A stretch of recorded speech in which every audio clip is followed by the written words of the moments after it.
Good morning, or afternoon, I guess it's morning. Thank you, Jack. Thank you for all being here.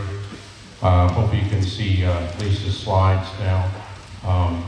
We're a little darker here. Want to do multiple introductions and announcements before. Number one, if you see a person with a red shirt, they're considered a volunteer, and we could use more volunteers. Love to have you. You might have a red shirt on, you're not really a volunteer. I think Joe Nicklick has a red shirt, but he's not a volunteer. So don't give him credit yet. We had a big event on 9/22/2022. We had 4 World War II planes here. We had a B-29, B-24, a Stearman, just like Dr. Bazal's plane there. And then Ike Eisenhower's plane. We had 800 people. It was a very successful event. Lots of kids got to see things. Lots of people got educated. Just want to make you aware we have Bob Cleveland and some other people, Mr. Charles Keister, doing simulators, so you can come and learn how to do a simulator in the other room during this time or later time. Bring a grandchild, bring a nephew or niece or anybody. We will have this Stearman flying overhead soon. It's been annualized, and so when you see it flying overhead, so you can just think of what happened during World War II. These are basic trainers used during World War II. At 1 o'clock, you're more than welcome to stay. We have a person named Ted Pritchett that's going to be honored. He's a Boston High School 1962 graduate, and he gave us 2 cabinets back there in memory of his Vietnam experiences. Remember, the Rhodeses gave us cabinets too, but it's very nice of him to do that. He's going to have a little dedication ceremony. Diane Shaw is here, and she's going to announce a little bit about the honor flight. If Diane can come up here. I don't see her, and if she's not here, then I'll announce it. She's already said something. Oh, okay. Thank you. Just so you know, an honor flight was created in 2005. There's now 250,000 people that have gone on the honor flight. Very innovative. Started in 2004, 2005. Act of Congress has put it in law. But back in 1938, we also had an honor flight, but it was an honor train. I think about 474 Confederates, and I think 1,300 Northerners went to Gettysburg on a train and spent a whole week there, and it was on the government check. So that was done at that time. The average age was 94 years of age. So they're recreating a similar event that happened by train at that time. We have a couple other talks coming in the future. David Steele is going to talk about 9/11. He was at the Pentagon when it happened. He's got a little bit of, a lot of thoughts about it, so I think you'll enjoy him 2 weeks from now. Bruce Willis is a writer coming from Jasper to talk a couple weeks after that. If you look in our foyer there, it has a quote from Dwight D. Eisenhower, and he says the world must never forget what happened here. And one of our people who was taking a tour told me when he said that when he was at one of the prison camps in World War II. And he said we have to talk about this because people will deny something like this atrocious thing that happened. But that's our quote in our front foyer, and it's said by Dwight D., and I didn't know it was a time when he was visiting one of the prison camps. We've got an educator getting ready to talk, and I just want to introduce her. Her husband I've known longer than her. He was split in from Memorial when they beat Rice 33-0. 33-0 in 1965, and Herman Byers made them run up and down the stairs for about 2 years after that. Mr. Muller was crossing on the sidelines, and he was in front of Mr. Paget. Mr. Paget became the coach after that. And they called a guard eligible play, and Mr. Paget spotted it, and he yelled to the team, guard eligible, but they couldn't hear him. So Mr. Muller was walking by or running by, and Mr. Paget said, good call, coach. Now, if anybody knows Mr. Paget, I think his blood pressure probably went to 200 over 100, because Bob Paget didn't like anybody saying that. And he would have shaken and beat Mr. Muller into the pulp if he'd had a chance. And Mr. Muller ran off, free as a little bird. Then he anyway, he was a football star. We're not talking about football today. We're talking about something else. We're talking about education. And she's one of the best examples of education. Just retired from the Castle school system 40 or 41 years, but taught English, taught special writing, and I think we could do without math. Don't tell my accountants that we said that, but math is not needed. I think that your ability to speak comes if you can write. And she's taught these young kids to write. And talk about write a little bit about the subject we're talking about today. If you look at theories of education, much education in your life comes from your relatives, your family. Even though she's a teacher, teachers are important, but your own family is a real important part of teaching. You don't think your kids or your grandkids are listening, but they actually listen sometimes. They don't show it in body language, but they are listening. So you're the teachers, not just Lisa. You're the teachers, and if you don't bring your kids out here, your grandkids, your nieces and nephews, you are not passing on an important piece of information that needs to pass on to the next generation. So I'm not going to tell you again, but come on out here. We're open a lot of days. I'd love to have you. Tremendous amount of docents, tremendous amount of education here. And before I introduce Lisa, we have Mr. Pritchett's brother, who comes to a lot of these things. He went to Harrison instead of Bossy, but he's been here at most of these talks. He's sitting next to Mr. Joe Nicolette, but he doesn't have a red shirt on. Okay, now Lisa has done tremendous amount in this topic. She was inspired, I think about 1996. That inspiration was something that when you hear her, you will really be amazed. So I can't say more about her and her educational experience. So Lisa Muller.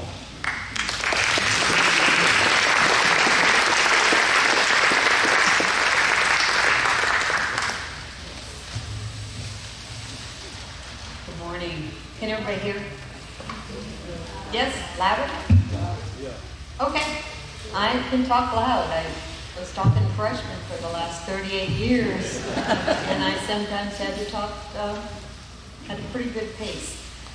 Well, I'm here this morning to talk about a person who lived through World War II in a different way than much of what we're looking at here. She spent World War II either hiding in a basement or in a ghetto or in a transit camp, 4 labor camps, a death march. I mean, her experience really encapsulates much of what happened to the civilian population.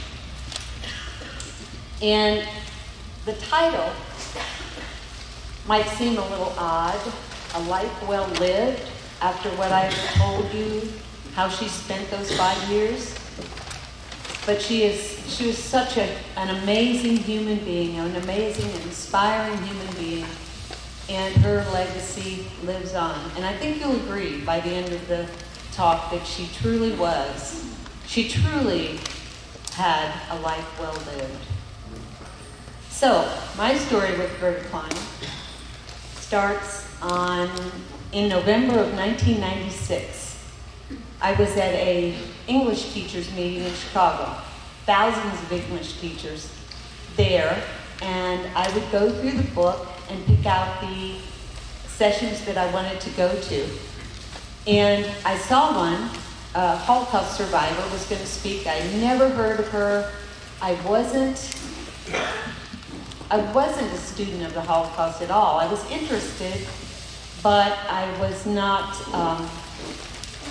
I didn't have my passion for it until that day.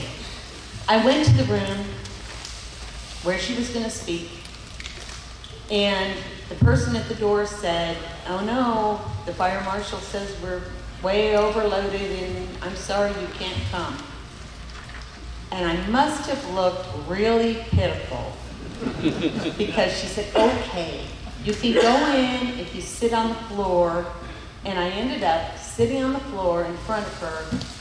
She was here, and this is my husband, Bill, the football star. But I was right about where he is, sitting on the floor, looking up at Gerda Klein speak. And I was amazed.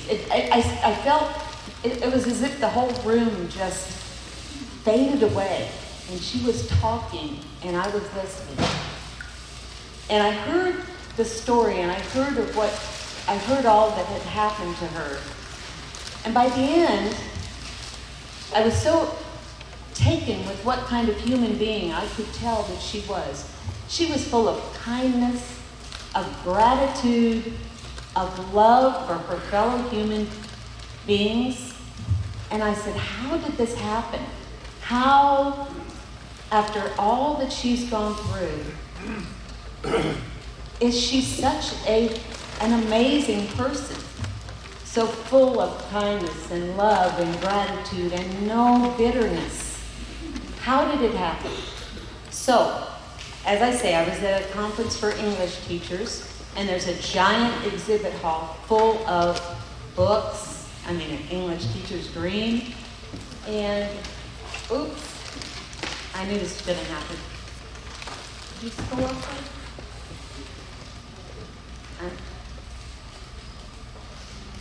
Right, there we go.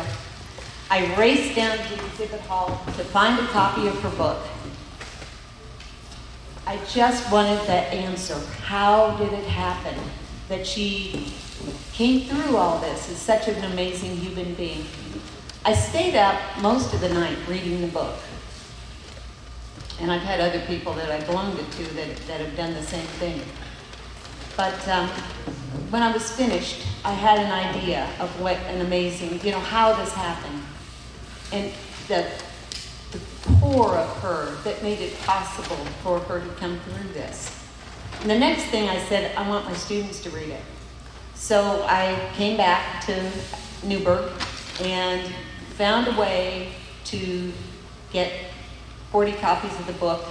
And I carefully doled them out. We had to read them in class because I had 160 kids in 5 classes. And we read those books, and we talked about it. We learned about what had happened. I put it in context of the whole, Nazi takeover of Germany and of Poland. And then we looked at her and how she came through this, and how her story could help us become more resilient, caring, positive, grateful human beings instead of just complaining about this, that, or the other little thing. So she's been an inspiration for many, many, many kids. She's also, her humility, she was a very humble woman, and I think she knew how many people she was touching, but she was never a big shot. Always humble, always filled with gratitude, as I've said, compassion, and love for her fellow human beings.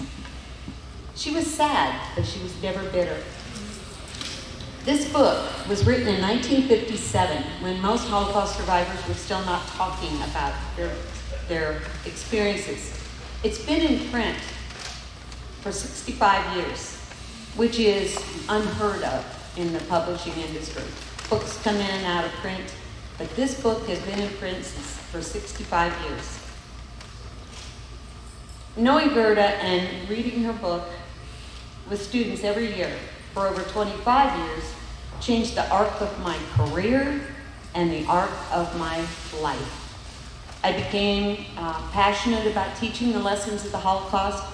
Then I became a teaching fellow with the Holocaust Museum in Washington. And I remember, where is Wayne Trockman? You remember the day we went through the museum? Yeah, that was a great day. It was a great day. But yes, I became a museum fellow, and I've gotten to study in New York and even in Jerusalem. Also at the National Catholic Center for Holocaust Education for educators who are also Catholic. And it's just been, I'm as gratitude-filled as Gerda about the things that this book has done for me and the places it has taken me. First, we have to look at Nazi ideology. And I'm not going to go into a lot because I'm not an expert, but I know enough to, I hope, put it in context for my students. Nazi ideology centered on two ideas, race and space.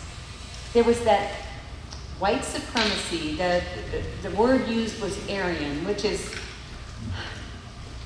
really not an accurate description of people at all, but it was resurrected it was an ancient term. It was resurrected in the middle of the 19th century to denote white supremacy. And Hitler really loved that idea of white supremacy, white superiority, and he constantly used the word Aryan. And sadly, there are groups today that still use that word, and it does not mean good things.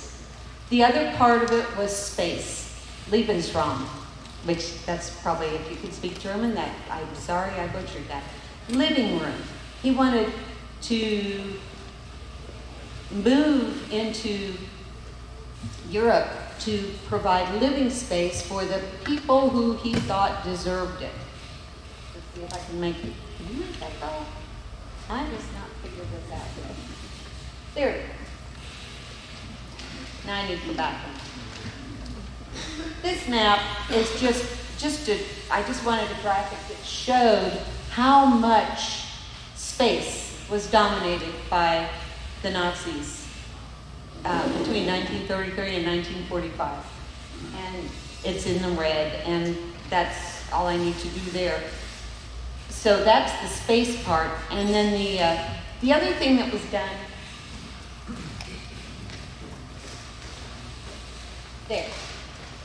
there was the creation of the Demigod, and this was Hitler. He first became chancellor in 1933, and legally, I mean, his party was voted in. Then he was appointed, and immediately, he started his terrible march towards dictatorship. There was the Enabling Act. There was all kinds of anti-Jewish legislation. I'm not going to go into too much detail here. The first concentration camp was established in March of 1933. Did you realize it was that soon? March of 1933, 2 months after he became chancellor.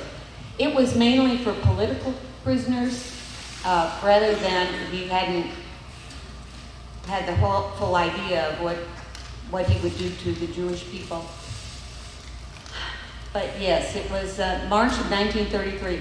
April 1st, 1933, he organized a boycott of Jewish businesses. I mean, he'd only been chancellor for a couple of months, and he takes that action.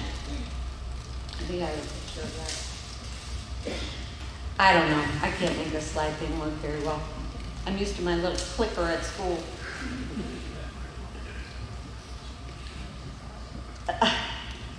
Help is on the way.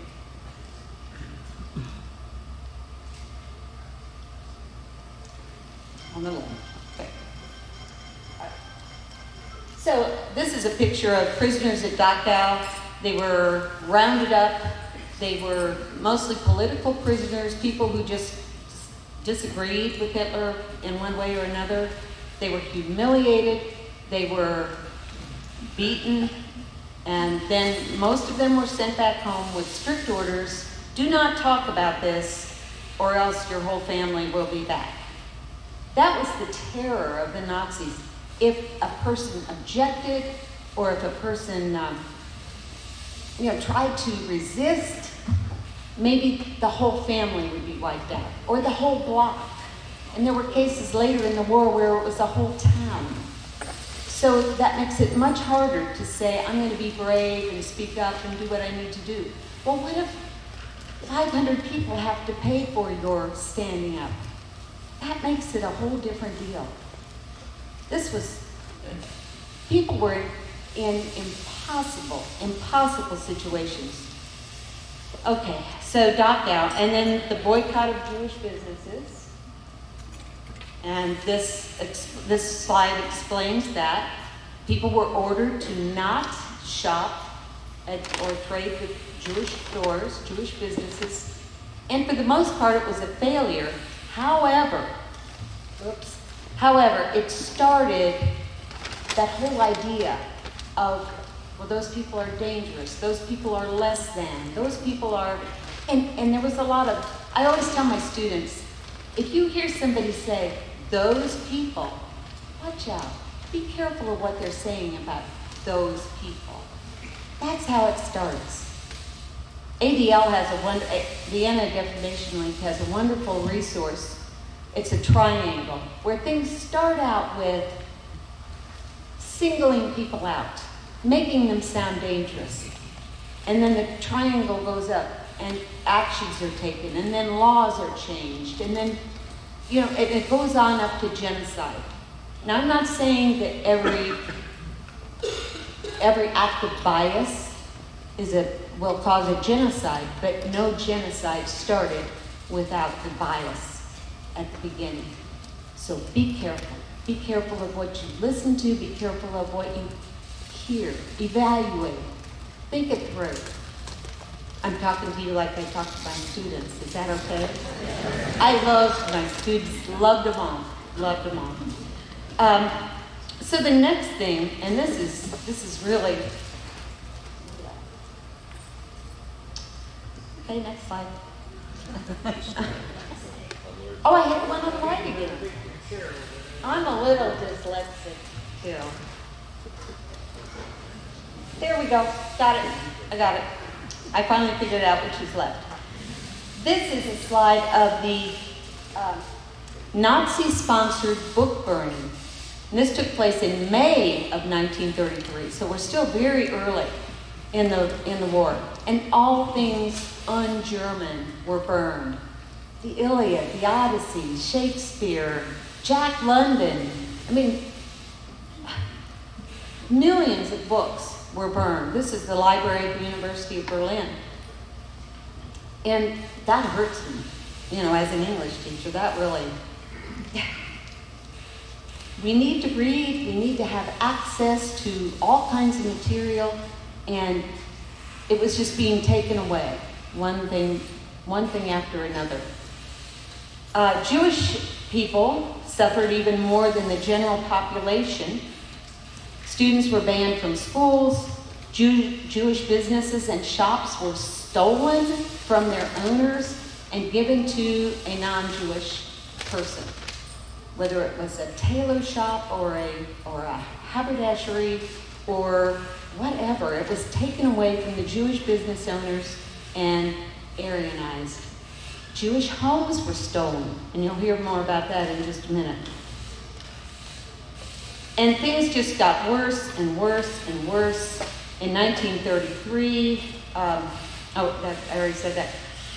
There was a decree for the protection of the German people, which eliminated freedom of the press, freedom of assembly, and then the Reichstag Fire happened in 1933. There is still no conclusive evidence on who started it, but it was used as an excuse to basically declare martial law. The right to assemble, the right to free speech, freedom of the press. It removed all restraints on police investigations. People could be arrested because somebody didn't like the way they looked, or somebody didn't like that their dog was barking all night. But it was just all local governments could be overruled or overthrown. And drop my little notes here. So the next thing was, you already saw a slide, a scary slide of Hitler that said one people, one country, one leader. He wanted to eliminate all differences, and also he demanded that people pledge allegiance to him, not to a flag, not to a country, to him personally. And that is dangerous stuff. Okay, so now we're getting into Goethe's part of the story. She lived in Poland, right at the 20 miles from the Czech border. And so she knew that they were, well, she didn't really know. She was 14, she was 15. And she did not realize the danger that was coming. Nazism in Poland, Poland was invaded on September 1st, 1939, and they surrendered on September 28th, 1939. First of all, there had been a non-aggression agreement between Poland and Germany, and so they weren't as afraid as they should have been, and by the time they were, it was too late. This was where the term Blitzkrieg came in. It was a massive assault of tanks and planes and soldiers against the small Polish army, some of whom were still on, some of the soldiers were still on horseback. So immediately there was murder of government officials, of teachers, of religious leaders, priests and ministers, anyone who might resist. All Polish people were considered racially inferior.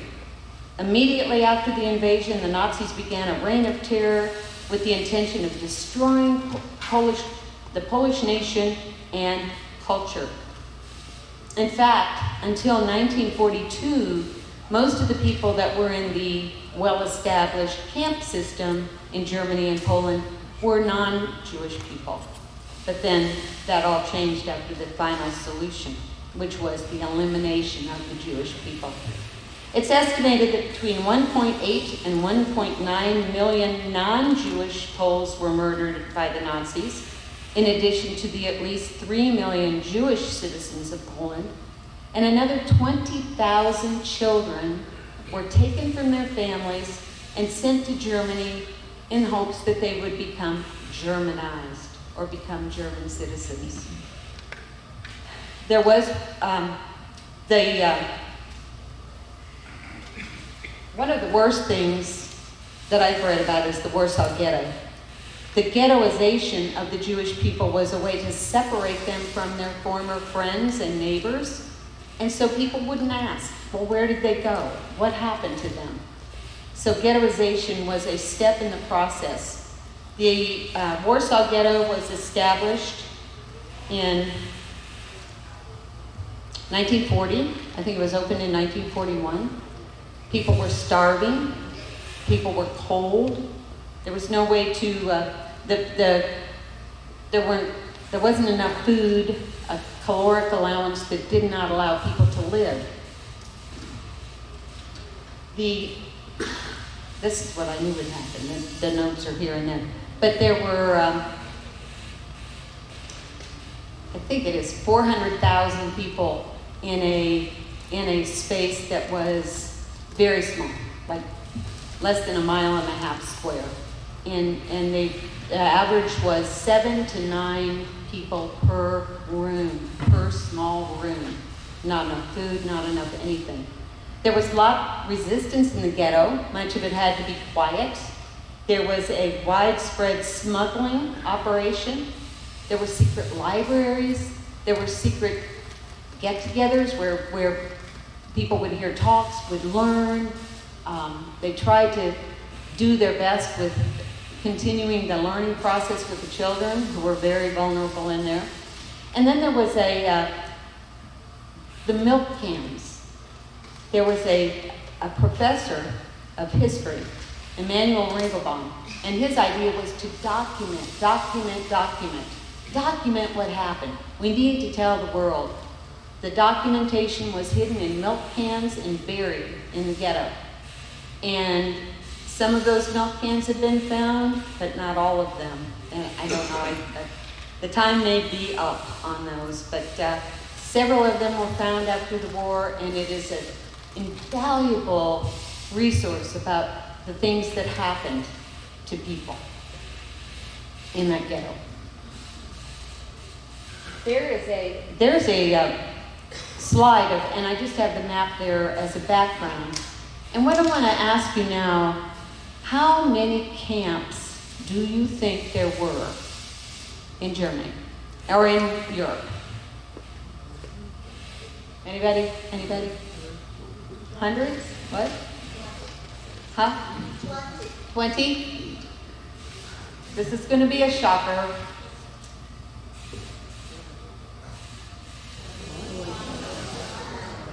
And this is well documented by the historians at the Holocaust Museum.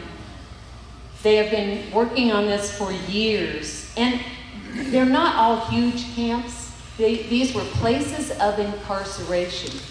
It might be that a factory owner wanted to buy, because they actually did buy prisoners. I'll buy 25 girls to run my weaving factory.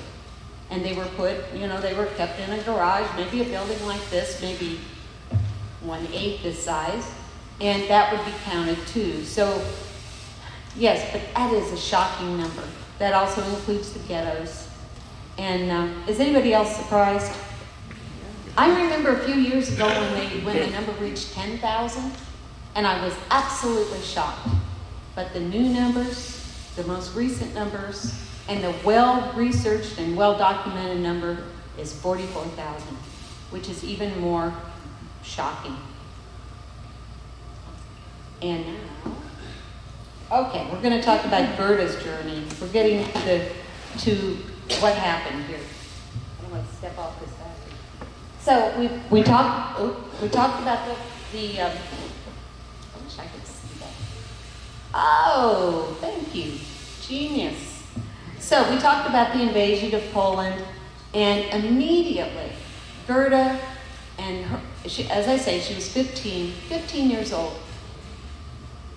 And she was banned from school, from parks, from libraries, and even from her very own garden.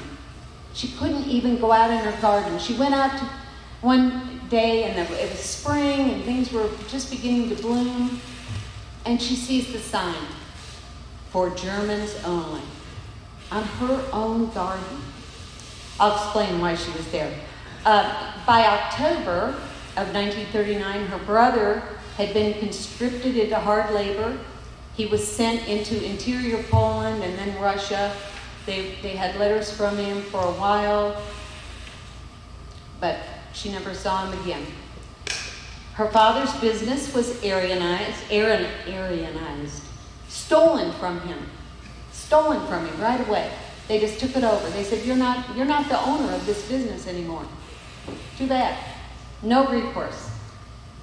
Her home, 2 days before Christmas, was Aryanized. It was the Nazi soldier came in and said, you all pack up what you can. You're moving into the basement, and a non-Jewish family gets to live in your house. So from December of 1939 to April of 1942, she lived in her cold, moldy basement, which flooded when it rained and had no electricity. But they were so grateful to still be home.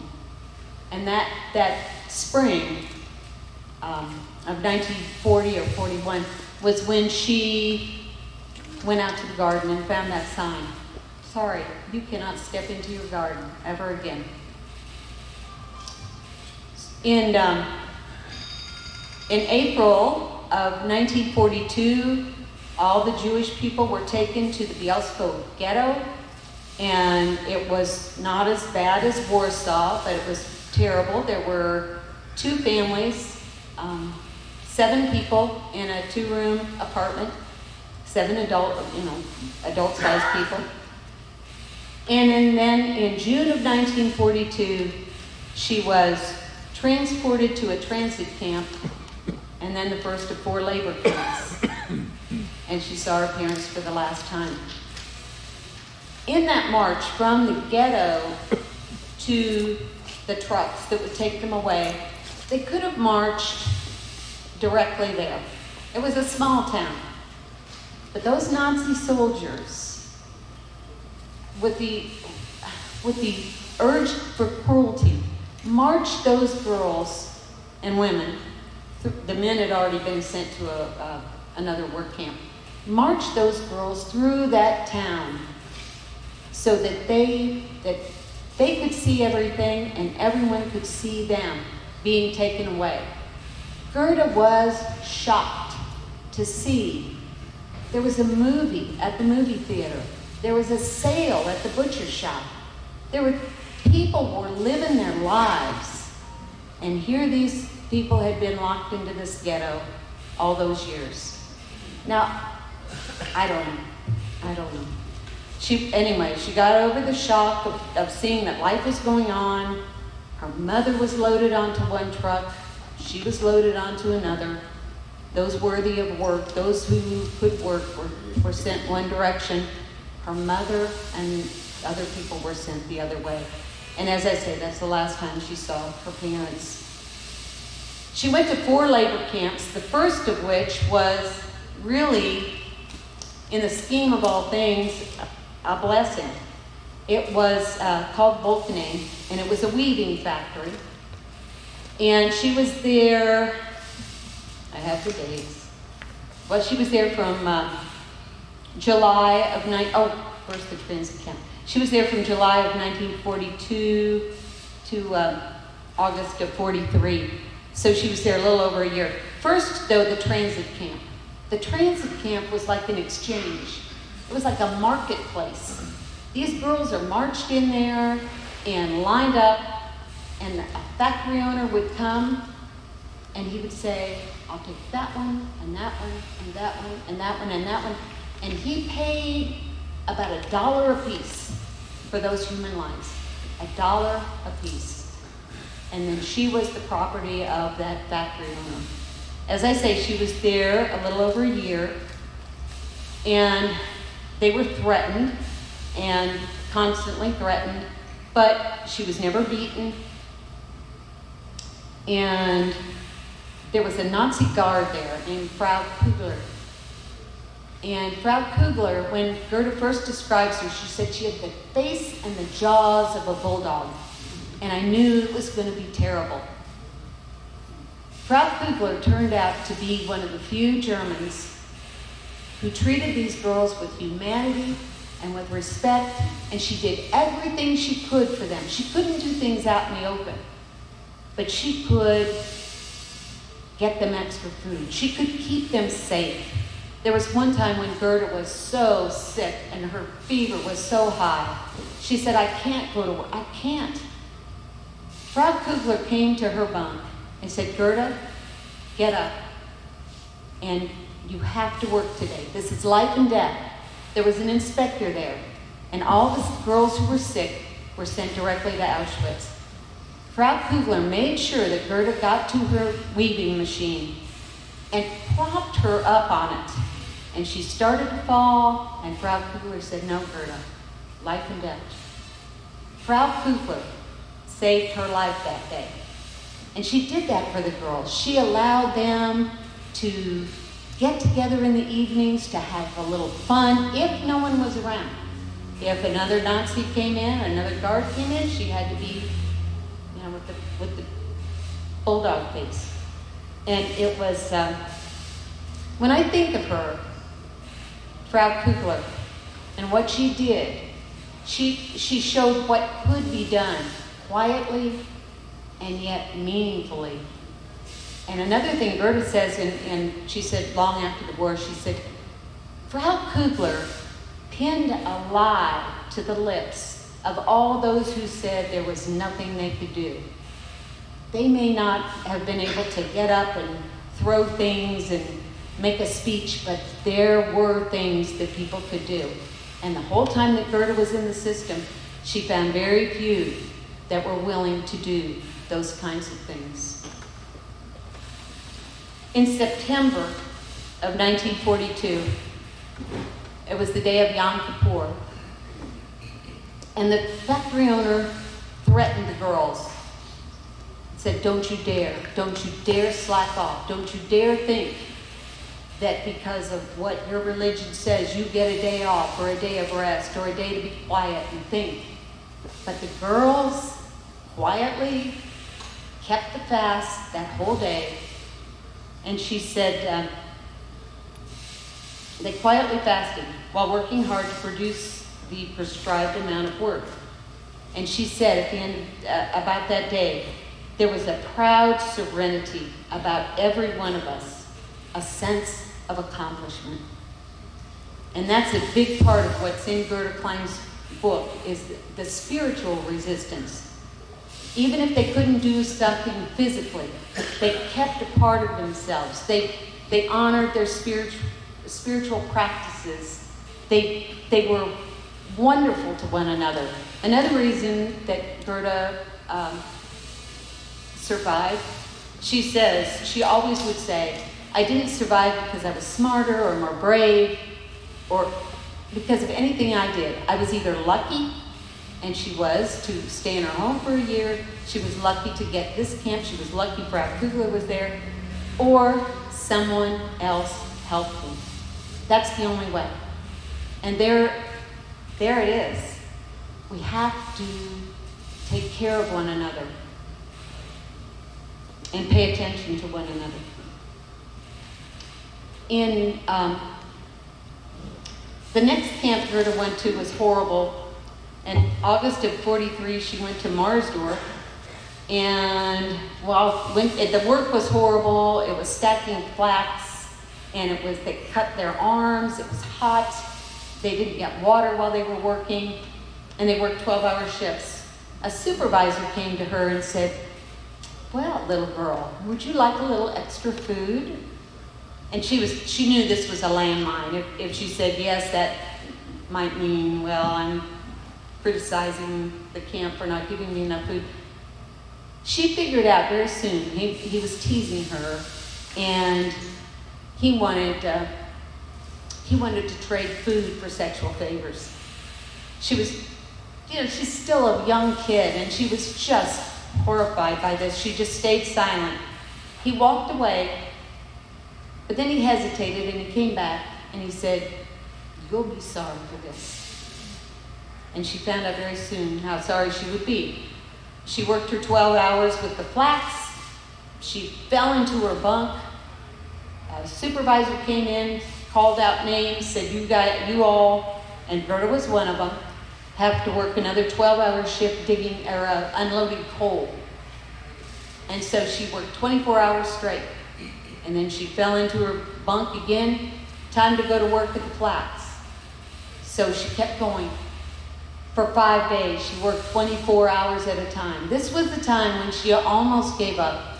She said, I can't do this. I cannot do this. And then she remembered what she promised her father before they left home.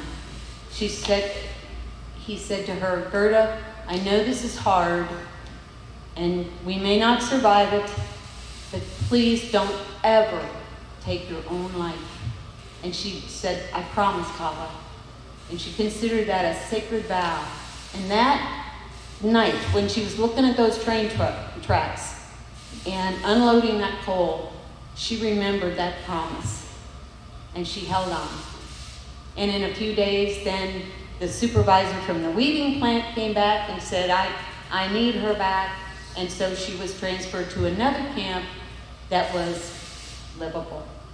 So she ended up in four labor camps. And both the details of what happened and even more her reactions to what she had to face every day is what makes this what it is. So, let me see. Oh, okay, I'm still good on this. So the 4 camps, then the last camp, the Russians were approached, this was late 1944. The Russians were approaching from the east. The Allies were approaching from the west. Germany knew it was over. So they started trying to get rid of the girls and get rid of the prisoners.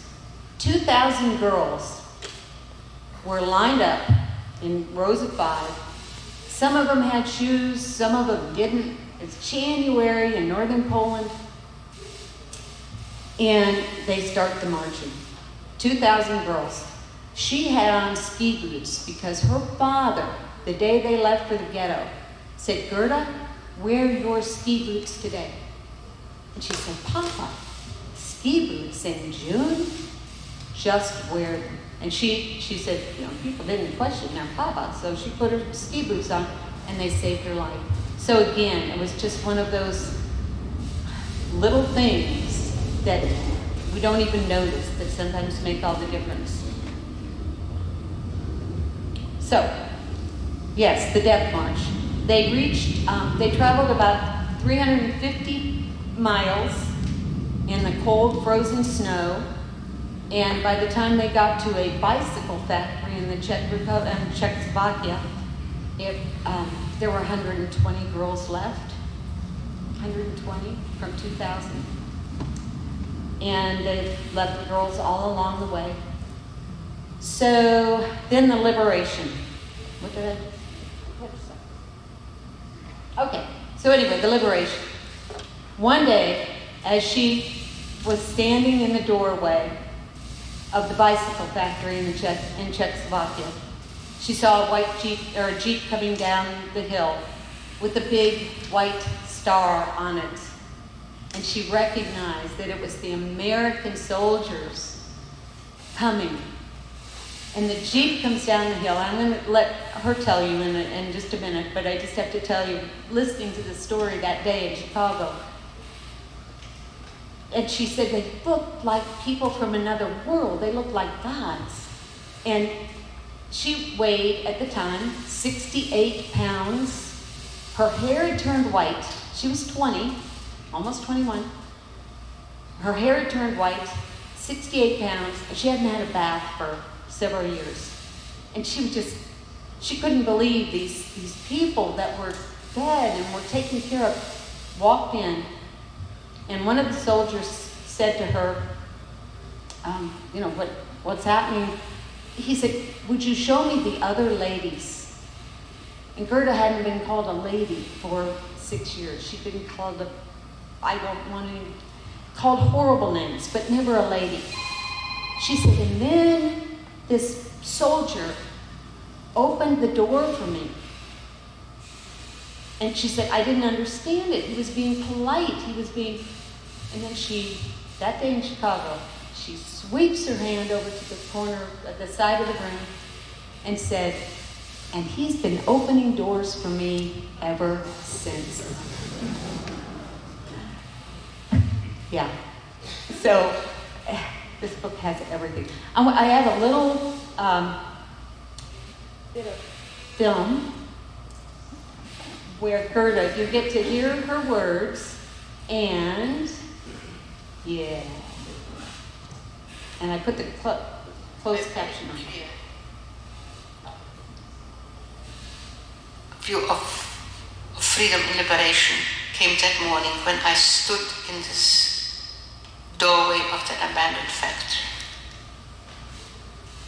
And I saw a car coming down the hill.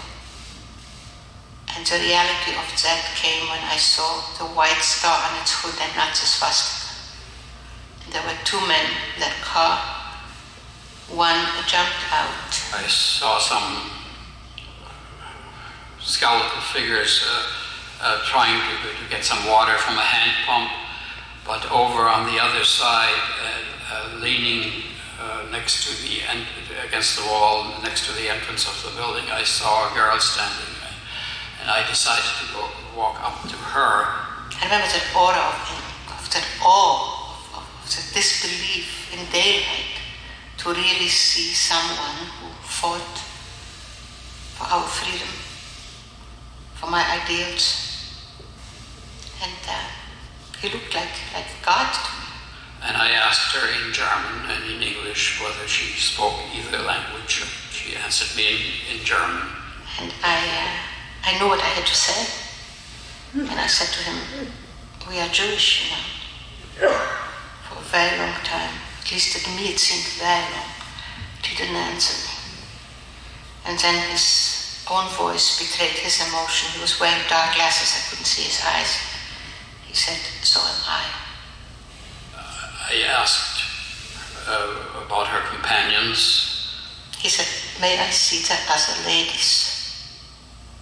A form of address we hadn't heard for 6 years. I told him that most of the girls were inside, they're too ill to walk. And he said to me, "Won't you come with me?" I didn't know what he meant.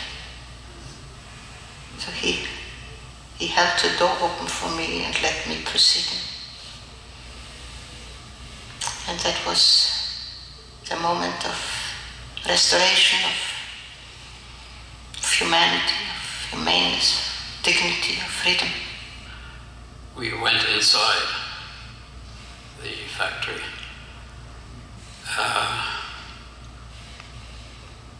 It was an indescribable scene. There were women scattered over the floor on scraps of straw. Some of them quite obviously with a mark of death on their faces. I took him to see my friends. The girl who was my guide made sort of a sweeping gesture over this scene of devastation and said the following words: "Noble be man, merciful and good." And I could hardly believe that she was able to summon a poem by the German poet Goethe, which is called The Divine, at such a moment. And there was nothing that she could have said that would have underscored the grim irony of the situation better than what she did. And this first young American Liberation Day is now my husband. He opened not only the door for me, but the door to my life and my future.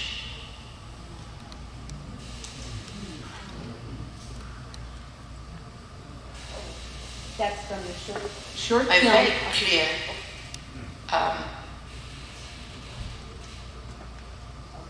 That was from the short film, 1995. She made a short documentary that won the Oscar for short documentaries. As I said, she wrote the memoir in 1957, the Oscar film in 1995, and she continued her journey to tell the story, to instill the ideas of kindness, gratitude, responsibility, and resilience. In fact, she wrote an editorial in the spring of 2020 when I was at home teaching online and all my students were in their homes. And she wrote an editorial in the Arizona Republic, because she lived in Phoenix at that time, about how to get through this time. Not once did she say, "If I could do it, you could do it." She never, ever said anything like that. She said, "We can do this. We can deal with this isolation and missing your friends and missing school." She took her time and wrote that most beautiful editorial, and her writing is beautiful. She journeys to tell the story, and instill those ideas. She came to Castle High School in November of 2000, one of the best days of my life. And she spoke to a full auditorium. We had no idea how many people were going to come. Every seat was full. It was inspiring. One thing I remember, we had hired an off-duty policeman as a security guy, because that's the way the world is. And as we walked out, we've known this man for a long time. As we walked out, he was crying. And he said, "Now I understand why my dad, who had liberated those camps as an American soldier, I now understand his deep pain and why he could never talk about this." She focuses on issues, always in her talking and her writing, she focused on issues such as discrimination, hunger, teen mental health, and suicide prevention. When Columbine happened, she went right there. She went right there to help those kids. Can I have 3 more minutes? I've got one more thing, and that's, sorry.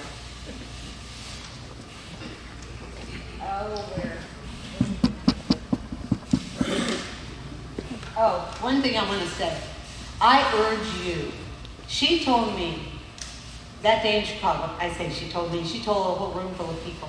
She says, "You are the bridge to a time I shall not see.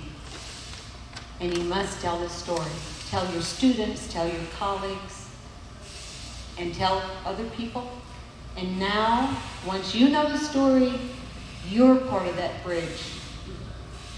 This book will change your life. It will change your children's lives. It will change your grandchildren's lives. I'm not selling books, I promise, but this is amazing. You'll never be the same. And you are now a witness to the witness to the witness. And one more thing, this is Gerda passed away this last 2 weeks before she would have turned 98, and we had just read her book in class, and so it was hard to tell the kids. And because I always said, yes, she's still living and she's still working and she's still going places. But she left us with such a legacy that will be okay. Can you play that? It's about 3 minutes. This week we highlight another life well lived. In an address on Tuesday to the United Nations Security Council, Ukrainian President Volodymyr Zelensky detailed atrocity. This week we highlight another life well lived. In an address on Tuesday to the United Nations Security Council, Ukrainian President Volodymyr Zelensky detailed atrocities he called the most terrible since World War II in a Russian invasion that has conjured memories of one of the darkest chapters in human history. Gerda Weissman Klein stood as living testament to that time and spent her life keeping it alive in our collective memory. Gerda was a 15-year-old Jewish girl living in Poland when the Nazis invaded in 1939. 3 years later, she was separated from her parents and brother and sent to a forced labor camp. She never saw them again. In 1945, Gerda was marched by German troops with thousands of other prisoners some 350 miles across Europe. She was among the 200 who somehow survived and reached Czechoslovakia. On May 7th of that year, the door to the barn where Gerda was held captive opened, and she saw the faces of American troops there to liberate her. Among them, a German refugee turned U.S. intelligence officer named Kurt Klein. After meeting under those circumstances, Kurt and Gerda were engaged that September and married the next year in Paris. They later moved together to the United States. Gerda's 1957 autobiography, All But My Life, remains essential reading in Holocaust education. I was the only one from my family who survived. And was the subject of a 1995 documentary that won both an Emmy and an Oscar. In 2011, President Obama presented Gerda with the Presidential Medal of Freedom. She said that day, "If darkness seems so total, if you think there is no way out, remember, never ever give up." Gerda Weissman Klein, a Holocaust survivor who spent her life inspiring hope and courage in others, died last Sunday at home in Phoenix. She was 97 years old. 2 weeks short of being 98. Hey, thanks for watching our YouTube channel. Find your favorite recipes, celebrity interviews, uplifting stories, shop. I wish I was a little smoother with the...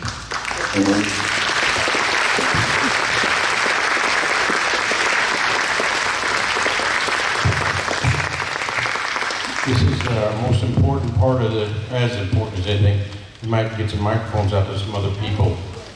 This is called, it's called Lunch, Learn. So you've done the lunch, you've done the learn, now you do the share. The share is most important because we can ask stories of Lisa, and you can ask questions. Forrest will transport a microphone out. We've got 2 other people, my team, and we'll get a microphone out to some other people. I'll ask the first question. First question is when they got to the, back in May of, I guess, 45, when they were started getting ready to be freed, I think there was a time bomb in there that they were going to explode and didn't work, or you never heard this story. There were 120 girls that had taken the walk and they were going to be destroyed at that time, to get rid of all the stories that you've heard of the atrocities. Is that correct? That is correct. And no one really knows. Can you turn that off?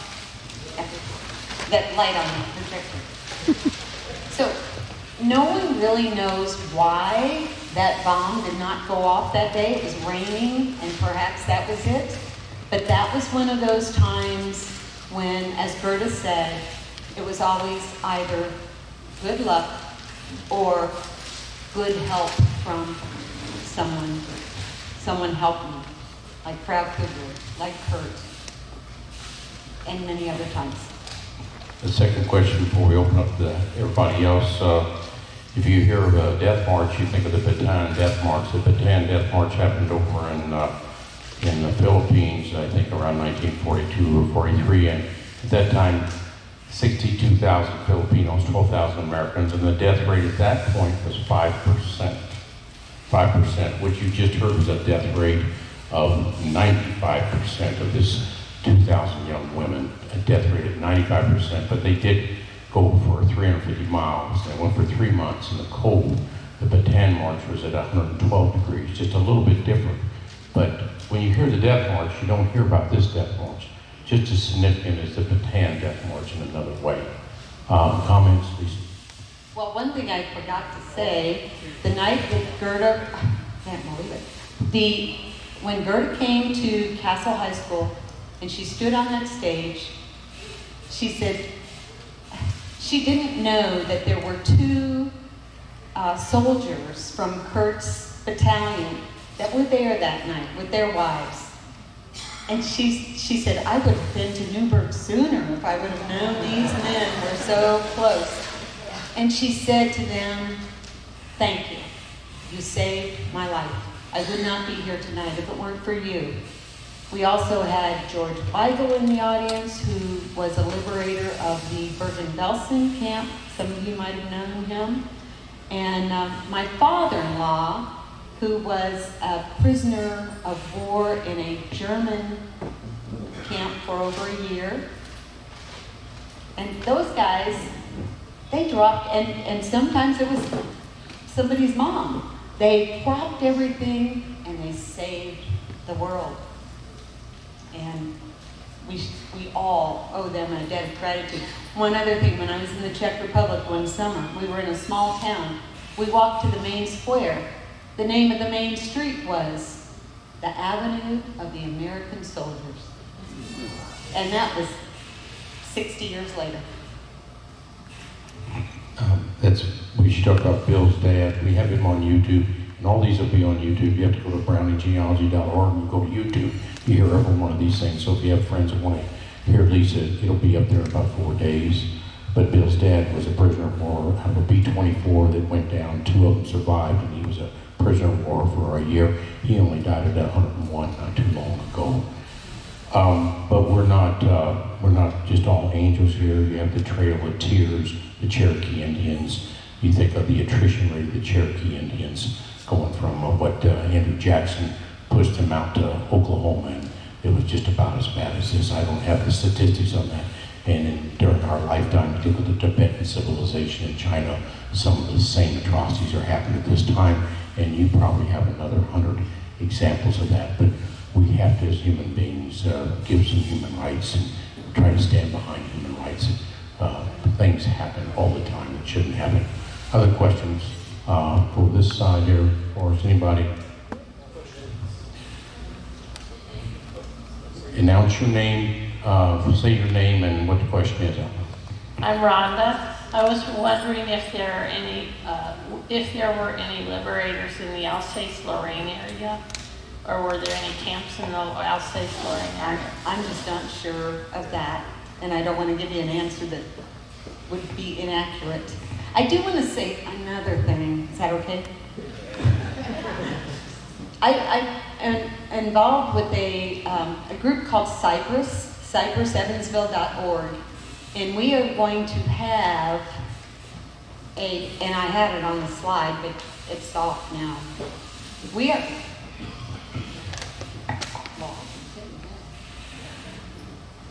oh, there we go.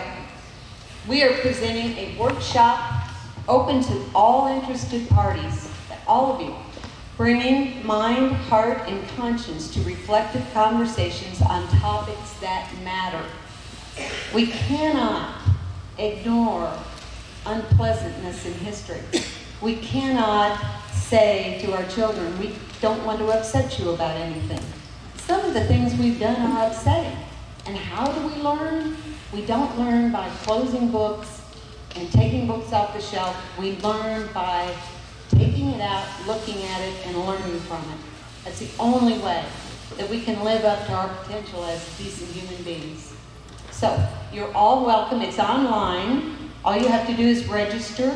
And, you know, if you know teachers or people who are in the business of dealing with kids or teaching in any way, everyone's welcome. It's absolutely free, but you do need to register to get the Zoom sign up. And if you need to know anything else about Cyprus, and I have one of my Cyprus sisters here, right there, we do workshops and we do things to it's called the Committee to Promote Respect in Schools and in Society, and we are in need of that. Thank you. Horace, you see anybody else that needs any other questions? Go ahead. Norman Kohler. I was going to tell you the way the Nazis came to power. They were so restricted, Germany, after World War I, that their economy had just completely collapsed in Germany. A bag of flour was $50 or something. Their money was useless. They had completely collapsed. So Hitler comes along and says he's going to make Germany great again. And so people were so destitute that they just listened to him. And that's how really they came to power. Yeah, that happens very often in civilizations. Any other questions over here? Mike, go ahead and introduce yourself. Deborah Switzer. I wanted to say something that few people know, but Hitler's nephew was a member of the American military. He grew up in England, and then somehow he became, I think he was in the Navy, but I'm not sure, but I thought that was really surprising that he served on the opposite side. Not familiar with that. Any other questions, Mike? There's two other things I wanted to announce then. I can't thank Lisa enough and for the educational experience.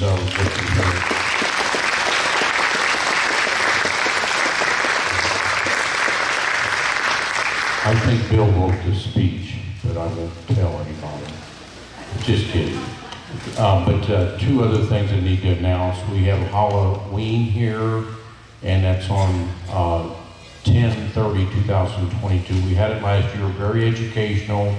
There's about 10 questions in front of each exhibit, so if you have grandkids or nieces or nephews that want to come out, we're open that day. The times on that mic are 10 to 4 or 12 to 4. But it's Halloween on the 30th. I know 31st is really Halloween, but it's a Sunday. What hours are there for us, do you know? 12 to 4. So it's actually learning. We have some candy, but they learn something about this, a visual experience, plus there's a few questions in each exhibit. We have probably more skeletons than most places in the world. So Donna Bone's got a lot of skeletons here.